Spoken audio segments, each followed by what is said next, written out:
Hey, it's BT with the BT Motogp review for Argentina. I have literally done this review 4 times trying to get it right. First time was 15 minutes. I got to get it. I'm just so passionate about this GP. Let's get right to it. Okay, here we go. I'm gonna try to keep it brief. Okay, let's get right into it. Moto 3. I love talking about Moto 3. Jamie Masia, the Home Alone kid. How can you not like this kid? After you won the race, you want to go, my boy, yeah, my baby, yeah, my baby. Okay, get some ice cream and go to bed. I mean, that's how the cheeks. He's such a cute kid, and he won. Once that lid comes down, man, it's all business. And plus, he had a vicious crash and warm up. So Jamie Masia, congratulations. He deserved that win. Or anybody who wins in Moto 3 with that street fight, you win that street fight, you deserve it because that is a street fight. And by the way, no one's really emerged as a leader in Moto 3 yet. I was expecting Fanati, and by the way, I love how you guys are passionate. You DM me and tell me how much you despise Fanati. Hey, trust me, I get it. I'm softening up now. I get it. Trust me, I get it. What he did was horrendous, but he's here, and he's really shown that he's changed so far, but we'll see. But I love it. So thanks for the messages. I appreciate that. Aaron Canet with the why does he get the 70s porn stash? Anyway, and the kid's like 19. Anyway, he hasn't really emerged yet like I thought he would. So, but I think in the end he'll be there. But so far, it's like a sophomore dance, like a freshman dance.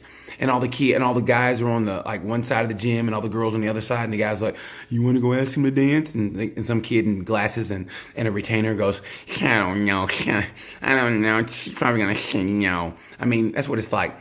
It's like no one really emerged yet, and they're shy as far as going for the championship, as far as the leading, because there's so many contenders in this. You got Della Porta, you got Jamie Massey, you got Tony Arbolino. Arbolino is looking good.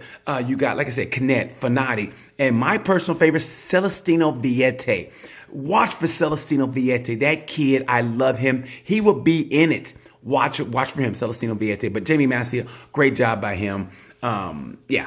Let's go to Moto 2. And you know where I'm going, Moto 2. Remy Gardner. Let me tell you something. When I go to the paddock, he's always one of the first guys to talk to me. And he stops his scooter. We talk. And I remember his ankle being the size of a grapefruit. Literally, a size of a grape. And he was racing. And this was before he broke both his ankles in a motocross crash. And there was a racer who DM'd me telling me that he goes, BT, you don't understand when you race. Sometimes you do everything right and you're just not getting the results. And, you start second guessing yourself.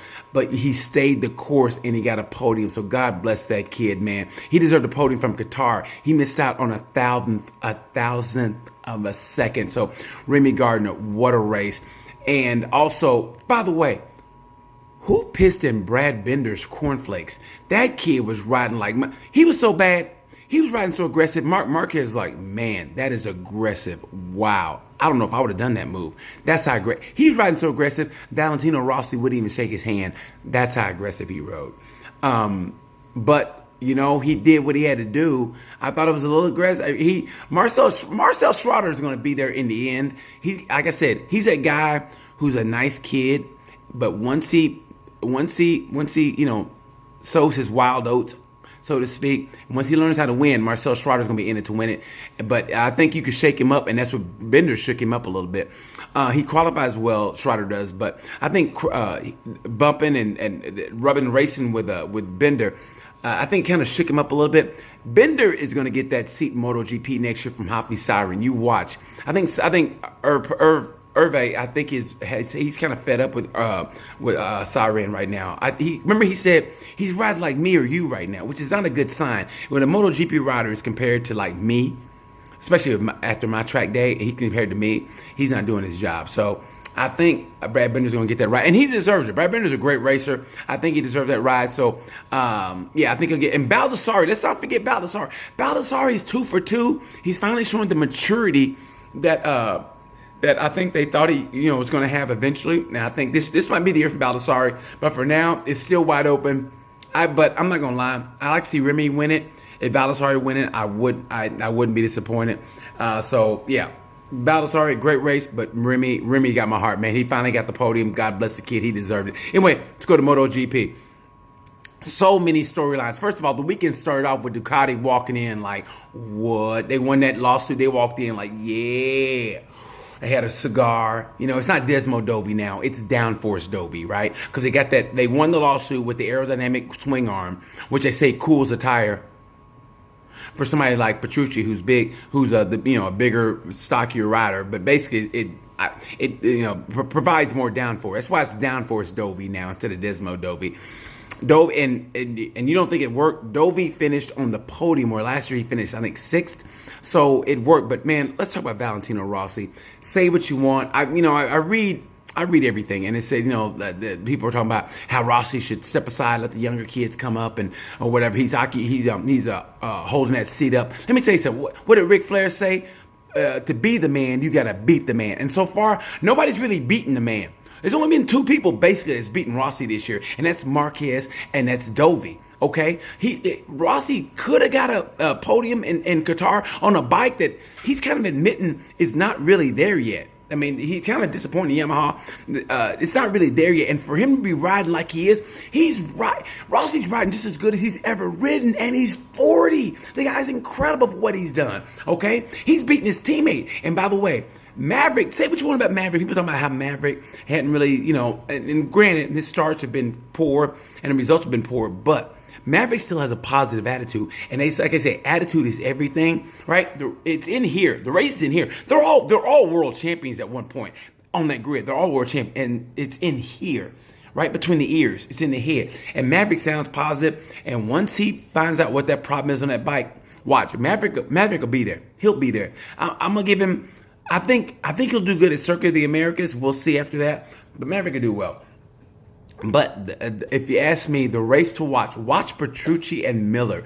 That's the storyline, because Miller has what Petrucci wants. Basically Miller is Tom Brady and Petrucci is Drew Bledsoe. Remember, Drew Bledsoe was the starting quarterback for the Patriots, but Tom Brady wanted that starting spot. And what happened? Drew Bledsoe got hurt, and then the rest is history. And right now, Petrucci's occupying a seat that Miller wants. And Ducati only gave Petrucci a 1-year contract or 1-year contract. Tell me he don't feel the pressure in 1 year. So basically what it is Petrucci has the hot girlfriend, and Miller wants that hot girlfriend. And Petrucci's girlfriend's like, man, Jack sure is cute. And Petrucci's like, that's what that's like. I mean, I feel for Petrucci, but he's got to beat Miller basically. Bagnaia hadn't really progressed like I thought, but it's early. It's only 2 races in, but Petrucci has to beat Miller every week to keep that seat. And on a 1-year contract, you got to be feeling that pressure. You know how much pressure that is? A 1-year contract. So, man, so every week, watch that race. If Marquez takes off like he did this week, watch the race between Petrucci and Miller. That's the race to watch for, because you definitely want to beat the man who wants your seat. You don't want him to let him beat you. So anyway, what other storylines? I felt for Cal Crutchlow. You know how they say Maradona had the hand of God in the World Cup? Well, that was the ghost clutch is what I'm gonna call that, because that was not a jump start. I watched every different angle. That was not a jump start. Crutchlow got screwed. Why they screwed him, I have no idea. But I think he talked about that. I think because he talked about that track. That track was dirty. That track was dirtier than a Cardi B song. I mean, seriously, you could have served that track up as breakfast at Denny's. That's how greasy that track was. But anyway, because when you got off the line, it was slick. They didn't get any traction. And what's up with Michelin admitting that they didn't know that much about the track? That's their job. They said of all the tracks, that's the one they know the least about. So, I mean, what's this? So, like my mom used to say, when my mom wanted me to, she goes, I want you to sweep the kitchen. That's all my mom said do. All I want you to do is sweep the kitchen. She come back home after work. Did you sweep the kitchen? No, Mom, I didn't sweep the kitchen. You know what my mom said? Mom said, I gave you one job to do, and you couldn't even do that. And so Michelin had one job to do, and they couldn't even do that. They can't have better grip than that on that track. Seriously, they had better grip. And I know it's seldom used, but that's no excuse. Michelin should have had a better tire. That's just me. That's just me personally. But I felt for Maverick Vinales being crashed out by Franco Morbidelli. No hard feeling. That's how I say Maverick has progressed. He said there's no hard feelings. It happens. He goes, it might be me next week to him. So you never know. So Maverick's, his head is in a good place. Once they find out why the bike is not working like correctly, and he kind of called out Yamaha. He said, once Yamaha gives me a bike that I can ride. So he called out Yamaha. Let me tell you, I'm gonna go on a limb here. Maverick might sign with something. I wouldn't be surprised if Maverick signed and this is just me talking out of my ass. Maverick signed with KTM maybe?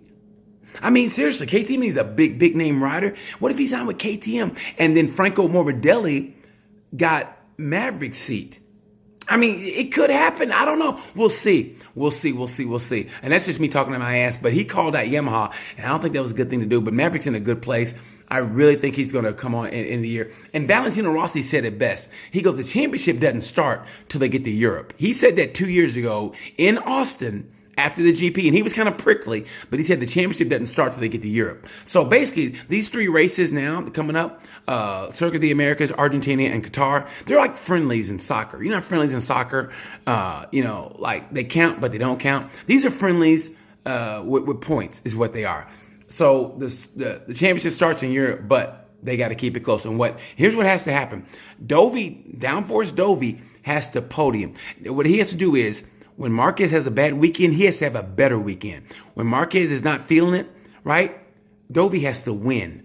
Okay, when Dovey's not having a good weekend, he still has to podium. Okay, he has to keep it consistent. You see what happened the last 2-3 years. The blueprint is there for Dovey to win. When Marquez is on, nobody can touch him, and Dovey knows that. So when Marquez is on, he's got a podium. When Marquez is off, he has to win. So, and don't count out Rossi either. I'm telling you, if Rossi has a good Circuit of the Americas, and then he go to Europe, Rossi could be into this thing. And once they go to the flyaways, it's anybody's ball game. You keep it close during the flyaways, it's anybody's ball game, and I guarantee you that. And if anybody's ball game, and if Rossi gets that Conor McGregor walk, going into the flyaways. What? Anyway, let's get right down to it. Man, I'm going overtime again. Here we go. I'm missing a lot, so I might do a part 2. You never know. Anyway, ride of the race, Moto3, Jamie Masia, the Home Alone kid. God bless the kid, man. Little cute little cheeks. Congratulations. Heartbreak of Moto3 race. John McPhee crashed out. He should have got a podium. Ride of the race, Moto2, my buddy Remy Gardner. God bless Remy. Heartbreak. Ride of the race, Moto2. Xavi Vierge, his bike cut out on the sighting lap. Damn. Ride of the race, MotoGP. I wanted to go with Alex Rins. I'm going to go with Marc Marquez. When you beat the greatest field that I've seen since I've been watching GP by 12 seconds, when you beat the greatest field in MotoGP by 12 seconds to the second place rider, I mean, you're on it. So, ride of the race, Marc Marquez. Heartbreak, Cal Crutchlow. Crutchlow had a great pace. He could have probably podiumed, and I think they screwed him personally, and I feel for Cal. Anyway, so that's BT MotoGP review. Please leave some comments, man. I love them, whether good or bad. I love them. I'm a big boy. I can take it. Thank you for watching. I appreciate that. And until then, I guess I'll talk to you at COTA. Until then, you know the word.